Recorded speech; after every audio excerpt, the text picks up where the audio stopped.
Welcome to Man Does Tech, where I solve the problems you didn't even know you had. You start by confirming compatibility.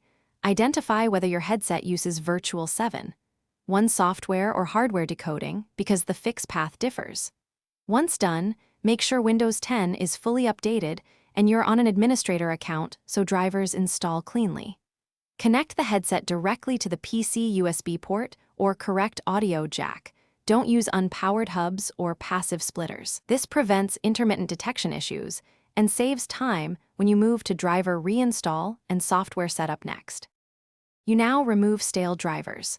Open Device Manager, uninstall audio and USB audio entries, then reboot so Windows can redetect hardware. After reboot, install the manufacturer's latest driver package and the dedicated 7.